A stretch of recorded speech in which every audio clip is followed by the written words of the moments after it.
वाहदा में हमरादारी करेंगे advocate Imran Bloch. जी Imran Bloch, बहुत बहुत शुक्रिया अपना कीमती वक्त देने के लिए। जी सर, बताइए कि डॉक्टर महरंग बलोच केस का जो है वो फैसला सुनाया गया है और जो है उनकी ज़मानत जो है वो मुस्तरद कर दी गई है, इस हवाले से क्या कहेंगे?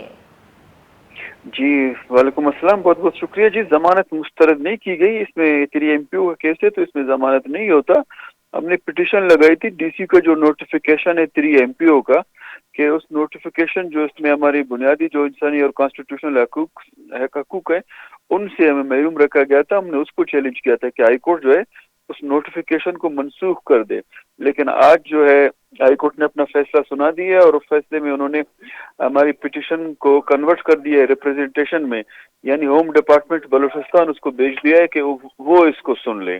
तो इसमें बेल की तक बात नहीं थी, बेल इसमें वैसे होती नहीं है और इस आर्डर से हम मतलब मुतमिन नहीं है। पर ला जो है मैरिज की बुनियाद पे भी हम इससे खुद को महरूम समझते हैं। रिप्रेजेंटेशन उस सूरत में हो सकती थी कि एक्ट जो है 3 MPO का 2011 का एक्ट है, उसमें गवर्नमेंट जो है वो खुद प्रोसीजर को फॉलो करते, उसका कानून के तहत एक बाकायदा प्रोसीजर दिया गया है।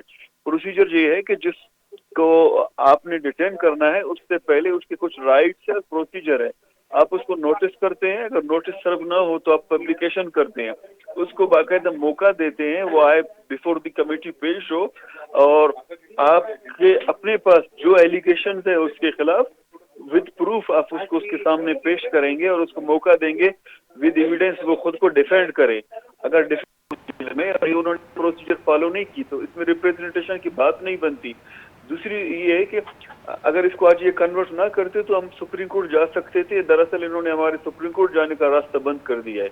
25 दिन इधर हमें रखा, 1 महीना 15-20 दिन मजीद रखेंगे। अगर यकीनन जो प्रैक्टिस जा रहे हैं उसका मतलब है कि रिप्रेजेंटेशन में भी वो फैसला हमारे खिलाफ ही ये करेंगे, क्योंकि जब हाई कोर्ट का काम है इंसाफ देना, वो इंसाफ ना दे तो कमेटी फरीक है, यानी उसमें डीसी खुद फरीक है, उसके नोटिफिकेशन से हुआ है, ये दोबारा में हाई कोर्ट भेज के 2-3 महीने तो इसमें निकाल लेंगे।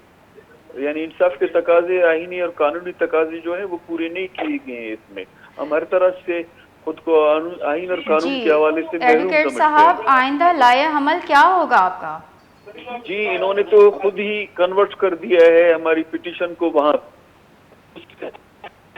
वो अमल तो ये फैसले के बाद यानी हमारे सुप्रीम कोर्ट जाने का रास्ता भी इन्होंने फिलहाल बैठती है और आया इस तरह का करते हैं। अब उनसे ये तो नहीं है कि वो एक आइन का फैसला करेंगे और वो खुद तो ठीक है।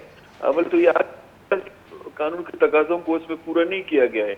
अब वो फैसला आ जाएगा उसके बाद हम देख लेंगे कि क्या कर सकते हैं। फिलहाल तो इन्होंने हमारा हर तरह से रास्ता बंद कर दिया है। जी बहुत बहुत शुक्रिया एडवोकेट साहब अपना कीमती वक्त देने के लिए।